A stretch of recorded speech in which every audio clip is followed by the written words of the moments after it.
Hello everyone, welcome to my channel. So आज की इस वीडियो में हम बात करेंगे क्लास 11 साइकोलॉजी के चैप्टर लर्निंग के बारे में। ये इस चैप्टर का पार्ट सेकंड है। अगर आपने पार्ट फर्स्ट नहीं देखा है तो उसका लिंक आपको डिस्क्रिप्शन में मिल जाएगा। ये वीडियो आपको अच्छी लगे तो इसको लाइक करना, शेयर करना और चैनल को सब्सक्राइब करना। अभी के लिए इस वीडियो को शुरू करते हैं। सबसे पहले देखते हैं कि लर्निंग क्या है। लर्निंग में होता है कि बिहेवियर पोटेंशियल में आ जाते हैं चेंजेस, क्योंकि पर्सन एक्सपीरियंसेस और चीज़ों की प्रैक्टिस कर रहा होता है। यहाँ पर जो चेंजेस आते हैं वो रिलेटिवली परमानेंट होते हैं। तो लर्निंग कई तरीके से हो सकती है। पिछली वीडियो में हमने देखा कि क्लासिकल कंडीशनिंग और ऑपरेंट कंडीशनिंग, ये जो दो चीज़ें थी, इसके थ्रू लर्निंग कैसे हो रही थी। आज का जो हमारा टॉपिक है वो है ऑब्जर्वेशनल लर्निंग। ऑब्जर्वेशनल लर्निंग, जैसा कि टर्म ही सजेस्ट कर रहा है, इसमें आप करते हो ऑब्जर्वेशन। तो यहाँ पर आपका जो नोटिस करने वाला मोड है ना, जो अपने इन्वायरमेंट में से इंफॉर्मेशन को लेता है और अपने बिहेवियर में उसको इंक्लूड कर लेता है, वो ऑन हो जाता है। यहाँ आप लोगों के बिहेवियर्स को देखते हो। हम सब सोशल बीइंग्स हैं और हम इस इन्वायरमेंट में क्योंकि रहते हैं, तो कहीं ना कहीं ऐसी सिचुएशन आती हैं जहाँ पर हम कुछ बिहेवियर्स कर रहे होते हैं और हम भी किसी को ऑब्जर्व कर रहे होते हैं और कई बार लोग हमें भी ऑब्जर्व कर रहे होते हैं। तो इसमें हम सही बिहेवियर्स भी ऑब्जर्वेशन लर्निंग के थ्रू सीख जाते हैं और गलत बिहेवियर भी। बस फोकस रहता है ऑब्जर्वेशन पर। आपने सामने वाला रोल मॉडल जो कर रहा था वही अपने बिहेवियर में ले लिया, वही सीख लिया।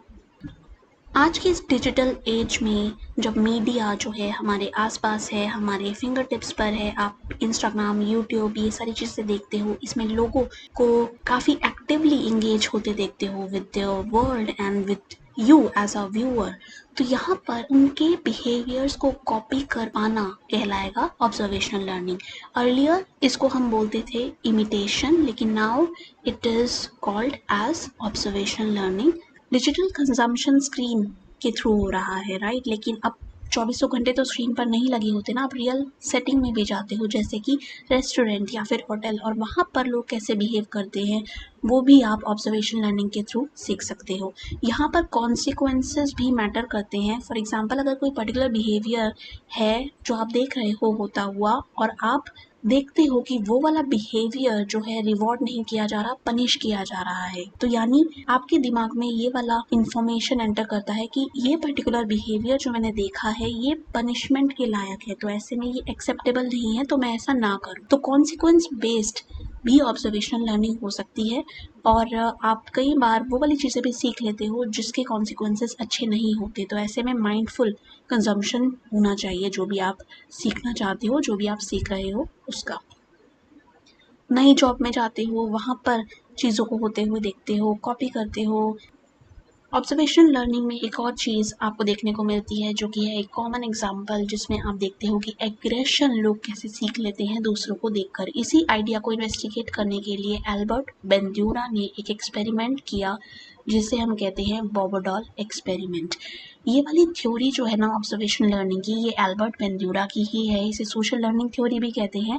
एल्बर्ट बेंड्यूरा का नाम आप नहीं भूलोगे, ये मेजर फिगर है इस सोशल लर्निंग थ्योरी की, जिसमें कहा जाता है कि लोग जो है वो सीखते हैं ऑब्जर्व करके। तो बॉबोडॉल एक्सपेरिमेंट में एक्चुअल में होता क्या है ये देखते हैं अब। तो बॉबोडॉल जो क्यूट सी डॉल है, इसकी एक मूवी दिखाई जाती है एक्चुअल पार्टिसिपेंट्स को। अब एक्चुअल पार्टिसिपेंट्स कौन है? वो है बच्चे। तो बच्चों के सामने मूवी चला दी जिसमें है बॉबोडॉल। वाओ, क्यूट सी बॉबोडॉल, अच्छी सी मूवी होगी। कितने मिनट की है? 5 मिनट की। और अब आया इस पर्सन को गुस्सा और इसने शुरू किया इसको मारना, पीटना और फेंक देना, किक करना। काफी ज्यादा एग्रेसिव बिहेवियर ये बच्चा इसकी तरफ दिखाता है। आप ये ध्यान रखो कि एक्चुअल पार्टिसिपेंट्स जो है वो ये वाली मूवी देख रहे हैं जहाँ पर ये सब कुछ हो रहा है। एक दूसरा बच्चा स्क्रीन पर जो है वो बॉबोडॉल को एग्रेसिवली ट्रीट कर रहा है। एक ग्रुप ऑफ पार्टिसिपेंट जो है एक्चुअल बच्चों का, एक्चुअल पार्टिसिपेंट का, उनको जो वर्जन इस मूवी का दिखाया जाता है उसमें लास्ट में क्या होता है कि बच्चे को रिवॉर्ड मिल रहा है। तो उसने ऐसा बिहेवियर किया, मारा पीटा, and boy is given a reward, उसको मेडल मिल गया। इमेजिन कर लो। दूसरे ग्रुप को दिखाया गया कि जब उस बच्चे ने एग्रेसिवली बिहेव किया टुवर्ड्स दैट बॉबोडॉल, तो वहां पर उसको पनिशमेंट दी गई, ये दिखाने के लिए कि ऐसा बिहेवियर जो है वो मान्य नहीं है। तो ऐसे में पनिशमेंट का यूज वहां किया गया earlier it was reward, it was reinforcement, strengthen किया गया बिहेवियर को, इस वाले में पनिश किया गया, प्रोबेबिलिटी को डिक्रीज किया गया बिहेवियर की। तीसरा जो ग्रुप था जिसको 5 मिनट की क्लिप दिखाई गई बोबोडॉल के साथ एग्रेसिवली बिहेव करते हुए, उसमें उसको ना तो पनिश किया गया ना ही रिवॉर्ड मिला। तो यहाँ पर दोनों ही चीज़ों की एब्सेंस रही। तो अब इसके रिजल्ट्स कैसे हो सकते हैं, आपको क्या लगता है कैसे हो सकते हैं? सो अब इसके रिजल्ट्स जब आए तो उसमें उन्होंने पाया कि जिन एक्चुअल पार्टिसिपेंट्स को ये वाली वीडियो दिखाई गई, जब उन्हें उस रूम में छोड़ा गया जहाँ पर बोबोडॉल थी, तो उन्होंने भी एग्रेसिव बिहेवियर किया। तो यहाँ पर चीज़ों को देखकर एक पर्टिकुलर तरीके में होती हुई, रिवॉर्ड मिलते हुए एग्रेसिव बिहेवियर देखकर बच्चों ने वो चीज़ ले ली एक्चुअल पार्टिसिपेंट्स ने, and then they also started behaving aggressively. और इन्होंने ज़्यादा किया ये चीज़ दूसरे ग्रुप के कंपैरिजन में जिसने पनिश होते हुए देखा था। तो जब पनिश करने वाली वीडियो दिखाई गई थी बच्चों को, तो वो वाले बच्चे जो थे जब उन्हें रूम में छोड़ा गया तो उन्होंने उतना एग्रेसिव बिहेवियर नहीं दिखाया टूवर्ड्स बोबोडॉल एज कम्पेयर टू ये वाले बच्चे जिन्होंने देखा कि बोबोडॉल को पीट दो तो रिवॉर्ड मिलेगा। सो यहाँ पर हमने बात की एग्रेसिव बिहेवियर्स की और कैसे ऑब्जर्वेशन लर्निंग के थ्रू एग्रेशन जो है वो सीखा जा सकता है। केवल एग्रेशन ही नहीं, बाकी बिहेवियर्स भी हम सीख सकते हैं। फॉर एग्जांपल, अगर हमें दिखाई देता है प्रो सोशल बिहेवियर और ये हमें दिखाई दिया मीडिया के थ्रू, तो again media is a very important factor है। और यहाँ पर प्रो सोशल बिहेवियर मतलब हेल्पिंग बिहेवियर। आपने देखा किसी पर्सन को दूसरे पर्सन की हेल्प करते हुए, तो आपने वो भी अपने बिहेवियर में ले लिया। जो अगली लर्निंग हमारे पास है वो है कॉग्निटिव लर्निंग। यहाँ पर हम फोकस करते हैं पर्सन क्या जानता है, वो नहीं जो पर्सन करता है जो उसके बिहेवियर में है, बल्कि पर्सन क्या जानता है। तो यहाँ पर पर्सन के दिमाग में क्या चल रहा है, उसके मेंटल प्रोसेसेस क्या हैं, वो कॉग्निटिव एबिलिटीज़ को कैसे अप्लाई कर रहा है। कॉग्निशन मतलब डिसीजन लेने की क्षमता या फिर थिंकिंग करना, परसीव करना, चीज़ों को मीनिंग देना, वो सारे प्रोसेसेस कैसे हम सीखते हैं, कैसे हम उनको अप्लाई करते हैं, वो आता है कॉग्निटिव लर्निंग के अंदर। इसके अंदर एक काफ़ी इंटरेस्टिंग सा कॉन्सेप्ट है जिसे हम कहते हैं इनसाइट लर्निंग। इसको जानने के लिए हम देखेंगे एक्सपेरिमेंट को जो किया गया बाय कोहलर। ठीक है, सो इस एक्सपेरिमेंट में होता क्या है कि एक चिंपांजी को दिया जाता है एक कमरा जहाँ पर हैं कुछ बक्से और एक वुडन स्टिक और दूर कहीं फूड टंग रहा है। चिंपांजी को उस फूड तक पहुंचना है। अब वहाँ है बनाना स्वाद स्वाद से और ये बैठा है यहाँ पर। तो अब ये काफ़ी सारी चीज़ें ट्राई करता है, ये कूद कर जाना चाहता है, ये काफ़ी एक्सप्लोर करता है उस पूरे रूम को और पहुंचना चाहता है उस फूड तक जो इसके लिए रखा गया है। लेकिन जब ये वहाँ है और नहीं पहुंच पा रहा फूड तक और टाइम बीतता जा रहा है, बीतता जा रहा है, और अब तो इसके सफ़ेद बाल भी होने लग गए हैं। Oh my God. अचानक से इसको आइडिया आता है, ये बक्सों को एक पर्टिकुलर तरीके से लगाता है और डंडी की मदद से फूड को पा लेता है। तो यहाँ पर इसने जो ये वाली रियलाइजेशन की कि मैं ऐसे रिसोर्सेज का यूज़ करके फूड को ला सकता हूँ अपने पास, ये काफ़ी सडनली हुआ। तो सडन रियलाइजेशन जब इसको आई कि प्रॉब्लम को ऐसे सॉल्व किया जा सकता है, तो ये सडनली हुआ है, ये कुछ प्री प्लान्ड नहीं था। तो रियलाइजेशन का आना वो भी सडनली, वो कहलाता है इनसाइट। आपको सॉल्यूशन मिल गया जो आपको नहीं मिल रहा था, टाइम जाए जा रहा था लेकिन नहीं वो आ रहा था आपके दिमाग में और अचानक से वो मिल जाता है। तो इसको हम बोलते हैं इनसाइट लर्निंग। सो चिंपांजी ने तो हमें सिखा दिया कि हमारे पास होगी प्रॉब्लम जिसका सॉल्यूशन काफ़ी टाइम लगा रहा है, नहीं आ रहा, हम काफ़ी सारी चीज़ें कर रहे हैं, नहीं वो सॉल्व हो रही, प्रॉब्लम डिले होता जा रहा है, टाइम जैसे भाग रहा है, और अचानक से सडन रियलाइजेशन होती है और सॉल्यूशन मिल जाता है। ये वाला सॉल्यूशन आप जब दूसरी सिचुएशंस पर भी अप्लाई करते हो तो वहाँ पर आप जो है काफ़ी अच्छे से लर्न कर चुके हो उस इनसाइट को। तो अगली बार जब उस चिंपांजी को उस बॉक्स में दोबारा रखा जाएगा जहाँ पर सिमिलर या सेम स्टिमुलस होंगे, रिसोर्सेस होंगे, तो एकदम से वो वही चीज़ दोहरा देगा। तो टाइम कम लगेगा और रिसोर्सेज का यूज़ जो होगा वो पूरा होगा। दूसरी सिचुएशंस में भी उस सॉल्यूशन को जब आप लगा पाते हो तो वो हमें दिखाता है कि इनसाइट लर्निंग हुई है, सडन रियलाइजेशन हुई है सॉल्यूशन को लेकर। अब बारी आती है लेटेंट लर्निंग की। इसमें भी अच्छे से एक्सपेरिमेंट्स हुए हैं। लेटेंट लर्निंग में आपको क्या याद रखना है कि लेटेंट मतलब हिडन। यहाँ पर ये जो आँख है ये दिख नहीं रही है, तो ऐसे में आपको यहाँ पर लर्निंग हुई है ये वाली चीज़ दिख नहीं पाती जब तक आप रीइंफोर्समेंट नहीं प्रोवाइड करते किसी एनिमल को। तो यहाँ पर रीइंफोर्समेंट का दिया जाना एकदम से आपको ये एहसास दिला देता है कि लर्निंग तो हुई है, आपने कुछ लर्न कर लिया, लेकिन आपको नहीं पता कि आपने ये लर्न किया है।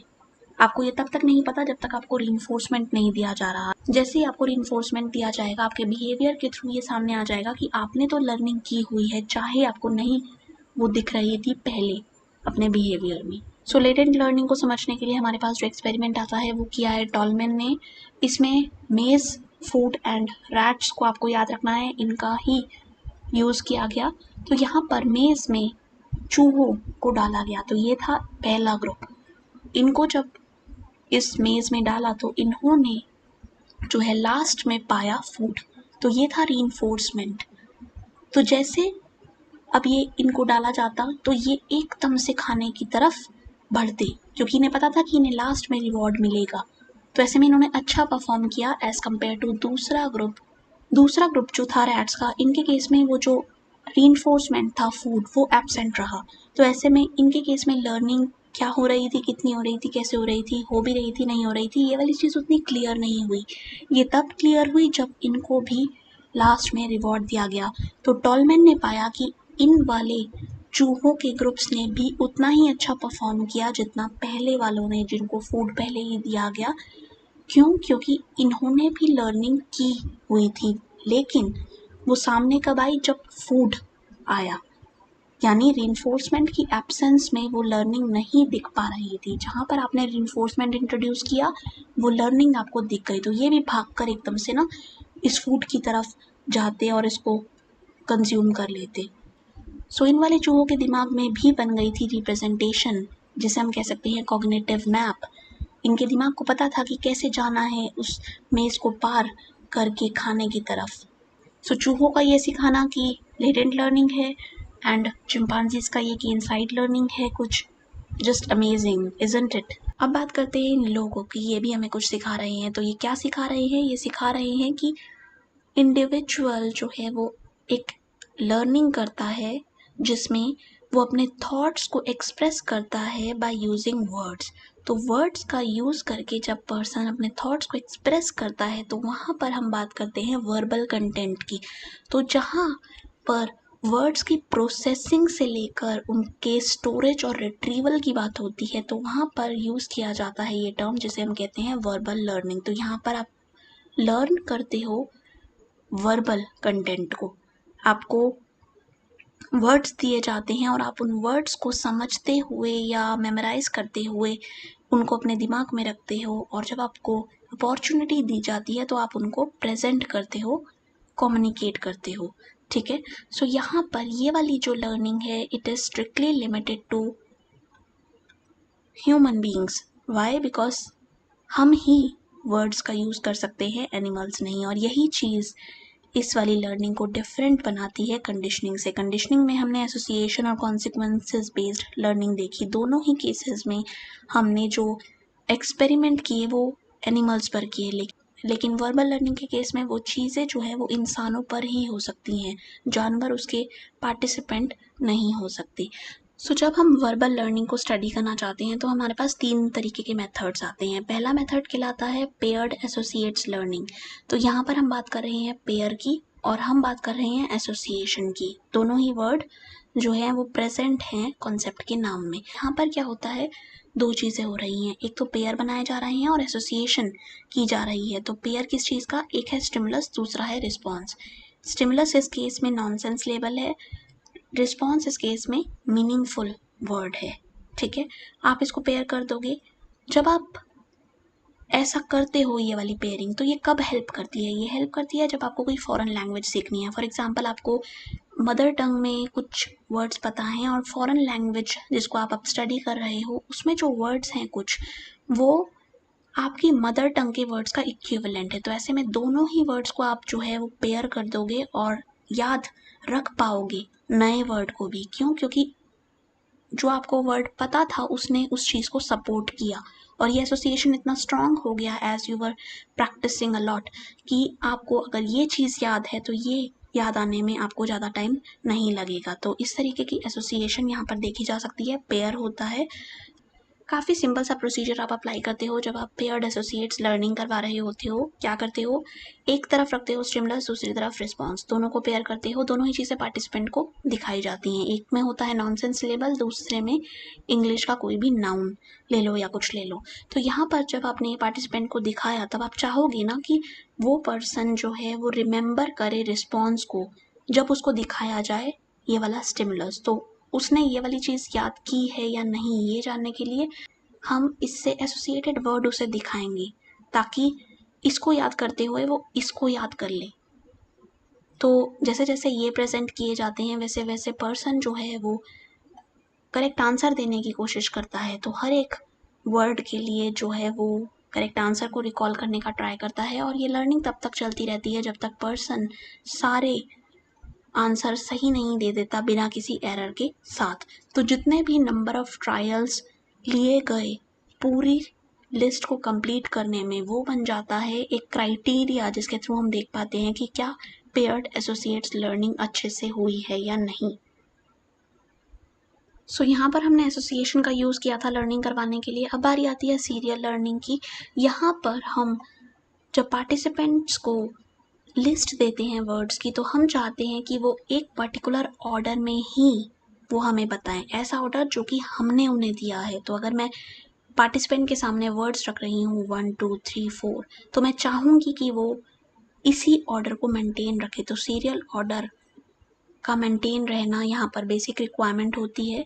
किस तरीके से ये लिस्ट बनाई जाती है, इसमें इंक्लूड किए जा सकते हैं नॉनसेंस लेबल्स जिनका कोई मीनिंग नहीं होता, फेमिलियर वर्ड्स जो पर्सन यूज़ करता है रोज़मर्रा की ज़िंदगी में या जो उसे पता है, अनफेमिलियर वर्ड्स ऐसे वर्ड्स जो कि मीनिंगफुल हैं लेकिन पर्सन को उसको पता हो, ये वाले जो चांसेस हैं ये थोड़े लेस हो सकते हैं। इंटर रिलेटेड वर्ड्स यानी पेयर्स जो पर्सन याद रख सकता है। तो ऐसे में इस टाइप के वर्ड्स आपको देखने को मिल सकते हैं इस लिस्ट में। एंड फाइनली ये इंटर रिलेटेड वर्ड्स। तो ये जो है एक हाइपोथेटिकल एग्जांपल है। लिस्ट इस तरीके से बनाई जाती है। सो अब अपने पर्सन के सामने सारे वर्ड्स रख दिए जितने भी लिस्ट में थे और अब आप बोल रहे हो कि जल्दी से हमें बताओ वर्ड्स उसी ऑर्डर में जिसमें हमने आपको वो वर्ड्स दिए थे। अगर पर्सन को याद नहीं आ रहा ये वर्ड्स तो आप पहला वर्ड उसको दिखा दोगे, फिर उसको दूसरा गेस करना होगा, एंटिसिपेट करना होगा। अगर दूसरा उसको नहीं आ रहा तो दूसरा उसको दिखाया जाएगा और तीसरा उसे याद करना होगा। तो ऐसे में यहाँ जो कनेक्शन बनेगा वो एंटिसिपेशन बेस्ड होगा। तो यहाँ पर ये वाला पता लगने के बाद ये एंटिसिपेट करना होगा। तो इसे हम कहेंगे सीरियल एंटिसिपेशन मेथड। और यहाँ पर भी सीरियल ऑर्डर मेंटेन होता रहेगा। तो ऐसे में हर वर्ड जो है वो दूसरे के लिए स्टिमुलस बन जाएगा। मैंने ये दिखाया तो रिस्पॉन्स आ गया, ये दिखाया तो रिस्पॉन्स आ गया। तो ऐसे में ये भी स्टिमुलस था, ये भी स्टिमुलस बन गया। तो एस और SR दोनों तरीके की लर्निंग जो है यहाँ पर भी लग रही है और वो पहले मेथड में भी लग रही हो सकती है। तो ये वाला जो है वो सीक्वेंस फॉलो होना चाहिए। ये काफ़ी इजी है, आपको ये याद रहेगा। सीरियल एंटिसिपेशन मेथड यहाँ पर याद रखना और सीरियल ऑर्डर मेंटेन होना चाहिए। ये भी जहाँ सीरियल लर्निंग में एक पर्टिकुलर तरीके से पर्सन को रिस्पॉन्ड करना होता था, सीरियल ऑर्डर को नहीं तोड़ना होता था, वो मेंटेनेंस मांगता था। एक दूसरा मेथड आता है जिसमें हम इस वाली रिक्वायरमेंट को ख़त्म कर देते हैं। हम पर्सन से कहते हैं कि आप ये लिस्ट ऑफ वर्ड्स याद करो और उनको रिपीट करो हमारे सामने, वो भी किसी भी ऑर्डर में। तो यहाँ पर 1 के बाद 3 आ रहा है, 6 आ रहा है, 2 काफ़ी लेट आ रहा है, 5। तो यहाँ पर कोई ऑर्डर मेंटेन नहीं होता, इसे हम कहते हैं फ्री रिकॉल। ये काफ़ी सब्जेक्टिव रहता है क्योंकि ऑर्डर हमेशा ही वेरी कर सकता है। दो इंडिविजुअल अगर सेम लिस्ट भी लें तब भी उनके रिस्पॉन्सेज डिफरेंट हो सकते हैं क्योंकि वो ऑर्डर जो फॉलो करेंगे वो डिफरेंट हो सकता है। तो ऐसे में वो कैटेगराइजेशन कैसे कर रहे हैं ये डिफरेंस आ सकता है। तो इसी के साथ हमारे मेथड्स होते हैं ख़त्म और अगला कॉन्सेप्ट हमारे पास आता है जिसे हम कहते हैं डिटर्मिनेंट्स ऑफ वर्बल लर्निंग। अब जब वर्बल लर्निंग हो रही है तो काफ़ी सारे फैक्टर्स होंगे ना जो इस तरीके की लर्निंग को नेगेटिवली या पॉजिटिवली अफेक्ट कर देंगे। पहला जो सबसे मेजर फैक्टर रहेगा वो है लेंथ कितनी है लिस्ट की, कितनी बड़ी लिस्ट आप पार्टिसिपेंट को दे रहे हो। आप अगर छोटी लिस्ट दोगे तो उसको जल्दी याद हो जाएगा एज़ कम्पेयर टू इतनी बड़ी लिस्ट, तो ऐसे में इतना सारा स्टोरेज उसको करना पड़ेगा, प्रोसेसिंग उसको करनी पड़ेगी, तो ऐसे में टाइम भी ज़्यादा लगेगा, नंबर ऑफ ट्रायल्स भी यहाँ पर ज़्यादा लग सकते हैं। और एक और चीज़, अगर ये मीनिंगफुल नहीं है, अगर इनमें मीनिंग की कमी है, तो पर्सन क्या एसोसिएशन बना पा रहा है, वो फ्रीक्वेंसी यहाँ पर कितनी देख पा रहा है, फेमिलैरिटी कितनी है या नहीं है, वो वाली चीज़ें भी जो हैं मैटर कर सकती हैं यहाँ पर।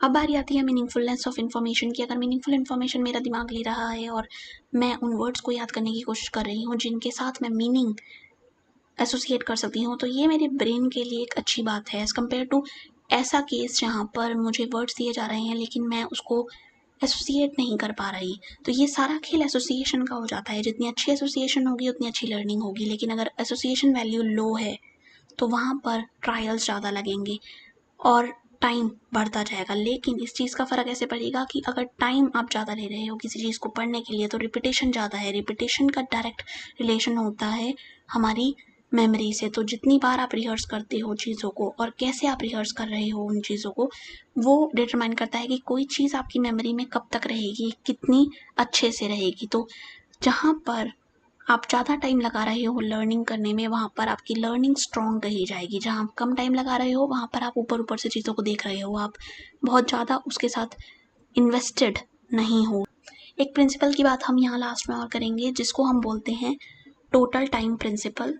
ये प्रिंसिपल क्या कहता है? ये कहता है कि आपको अगर इन्फॉर्मेशन या मटेरियल को याद करना है तो आप उसको याद कर सकते हो एक फिक्स्ड अमाउंट ऑफ टाइम में, तो वो तो फिक्स्ड अमाउंट ऑफ टाइम लगेगा ही लगेगा, रिगार्डलेस ऑफ आपने कितने ट्रायल लिए हैं या कितने टाइम में आपने उस ट्रायल को डिवाइड किया है। तो यहाँ पर इस इंफॉर्मेशन को याद करने के लिए एक फिक्स्ड टाइम लगेगा, ठीक है। मान लो 2 घंटे लगेंगे तो वो तो लगेंगे ही लगेंगे, आप उसमें 25 ट्रायल कर लो, आप उसमें 15 ट्रायल कर लो, वो मैटर नहीं करता, आपको इतना टाइम लगेगा ही लगेगा, क्योंकि ये दिमाग में एसोसिएशंस बन रही हैं, दिमाग में लिंक्स क्रिएट हो रहे हैं और वो अपना टाइम तो लेंगे ही।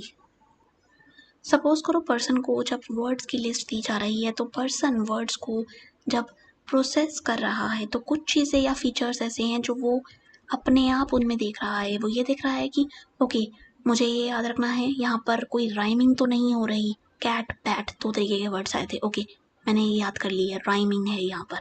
सो एक और चीज़ यहाँ पर हो सकती है कि पर्सन फर्स्ट लेटर याद कर ले कि पी से तो 3 या 4 वर्ड्स थे, तो यहाँ पर पर्सन इंटेंशनली ट्राई कर रहा है कुछ ऐसे फीचर्स देखना जो कि वहाँ पर उसको हेल्प कर सकते हैं रिकॉल में। लेकिन वर्बल लर्निंग में ऐसा तो नहीं है ना कि आप हर चीज़, हर एक फीचर बड़े ही ध्यान से सोच समझ के देख पाओगे। कुछ ऐसे फीचर्स भी होंगे जो आप एक्वायर करोगे लेकिन आपको पता नहीं होगा, वो आपकी अवेयरनेस में एज सच नहीं होंगे, तो यहाँ पर ये बन जाती है incidental. So verbal learning is both intentional and incidental.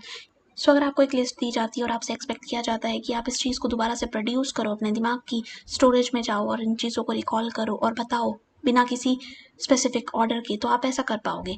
लेकिन आप वहाँ पर कैटेगरीज भी बना रहे होगे, तभी आप वो अपनी मेमोरी में स्टोर कर पा रहे होगे, ठीक है। तो यहाँ पर एक एग्जांपल लेते हैं, मैं आपके सामने 15 वर्ड्स बोलने वाली हूँ, आपको ध्यान से सुनना है। एक्चुअल एक्सपेरिमेंट्स में ये वाले वर्ड्स एक पर्टिकुलर ड्यूरेशन के लिए दिए जाते हैं, सबका इक्वल ड्यूरेशन होता है, लेकिन for this video purpose this is just an example and I don't have that much time, video बहुत लंबी हो जाएगी। तो वर्ड्स कुछ ऐसे हैं: carrot, astronaut, Alice, giraffe, teacher, brinjal, kangaroo, Anuj, scientist, dog, lady finger, Sophia, architect, cauliflower, flamingo. So यहाँ पर अगर पर्सन ने कैटेगराइजेशन अपने दिमाग में किया होगा, जो कि चांसेस है उसने किया होगा, तो वो कैटेगरीज बना लेगा किस किस चीज़ की, वेजिटेबल्स की, प्रोफेशन की, एनिमल की, नेम्स की। तो यहाँ पर नेम्स जैसे मैंने लिए अनुज एंड सोफिया, तो वो एक कैटेगरी में आ जाते हैं, और वेजिटेबल्स जैसे कैरेट या फिर कलीफ्लावर, देन प्रोफेशन एस्ट्रोनॉट या फिर आर्किटेक्ट। तो इस लिस्ट को रिकॉल करने में ये वाली कैटेगराइजेशन काफ़ी हेल्प करेगी। ये जो हाइपोथेटिकल एग्जांपल था ये दिखाने के लिए भी था कि किस तरीके के एक्सपेरिमेंट यहाँ पर किए जाते हैं। तो बॉसफील्ड नाम का एक पर्सन है जिन्होंने ये वाली चीज़ या ये वाला मेथड अपनाया है। उन्होंने जो कैटेगरीज रखी थी वो थी names, animal, professions and vegetable. उन्होंने 60 वर्ड्स ओवरऑल लिए और हर एक कैटेगरी के 15 वर्ड्स थे आपस में मिले हुए, जैसे आपने अभी देखा। और पर्सन को जो था वो रैंडम ऑर्डर में ये लिस्ट दी गई और उसको फ्री रिकॉल करना था। तो जब उसने किया तो उन्होंने ये वाले कैटेगराइजेशन अपने दिमाग में खुद ब खुद कर लिए। इसे हम कहते हैं कैटेगरी क्लस्टरिंग। अब बारी आती है स्किल लर्निंग की। जब आप किसी कॉम्प्लेक्स टास्क को अच्छे तरीके से कर पाते हो, स्मूथली कर पाते हो, तो वो कहलाता है स्किल लर्निंग। यहाँ पर हम अगर ऐसे लोगों की बात करें जो बहुत अच्छा कंटेंट लिखते हैं, I know this one girl, she writes very well, like उसकी वर्ड सिलेक्शन से लेकर उसका लिखने का तरीका, इट्स जस्ट माइंड ब्लोइंग। तो ये वाली चीज़ उसमें है। कुछ लोग ऐसे उनको बेकिंग काफ़ी अच्छी आती है, सो ऐसे में वो उन टास्क को कर पा रहे हैं जो कि कॉम्प्लेक्स हो सकते हैं, लेकिन वो उनको कर पा रहे हैं स्मूथली। तो ये कहलाएगी स्किल। यहाँ पर प्रैक्टिस का भी रोल होता है। आप कोई भी चीज़ जब सीखते हो तो प्रैक्टिस वो चीज़ मांग सकती है। यहाँ पर एक और चीज़ आपको याद रखनी है कि स्किल जो है यहाँ पर SR को दर्शाती है या उसकी तरह रिप्रेजेंट की जाती है। SR मतलब स्टिमुलस और रिस्पॉन्स। कोई रिक्वायरमेंट आपके पास है और आप उसको निभाने के लिए परफॉर्म कुछ कर रहे हो, तो आपकी परफॉर्मेंस एक तरीके से रिस्पॉन्स है उस स्टिमुलस को सॉल्व करने में या कंप्लीट करने में। सबसे पहला फेज जो आता है उसे हम कहते हैं कॉग्निटिव फेज।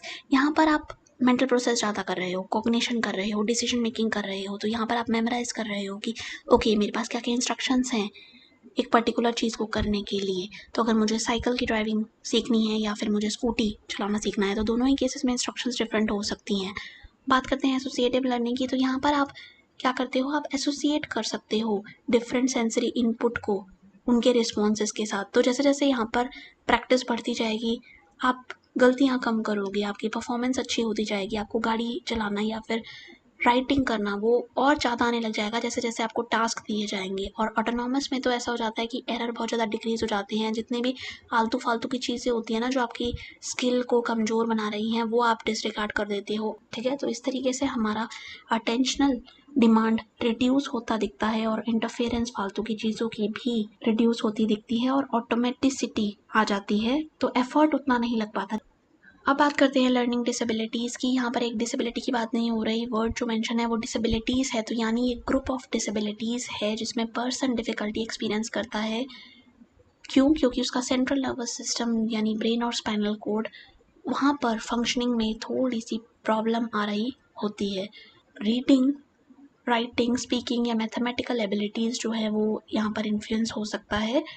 और इन सब चीज़ों के लिए वर्ड्स हैं। फॉर एग्जांपल रीडिंग में अगर प्रॉब्लम आ रही है तो उसे हम बोल सकते हैं डिसलेक्सिया, जबकि मैथमेटिकल प्रॉब्लम है तो उसे हम बोल सकते हैं डिसकैल्कुलिया। तो यहाँ पर एक डिसेबिलिटी नहीं है, ये लर्निंग डिसेबिलिटी का कॉन्सेप्ट ही ऐसा है कि यहाँ पर मल्टीपल डिसेबिलिटीज़ के बारे में आप बात करोगे।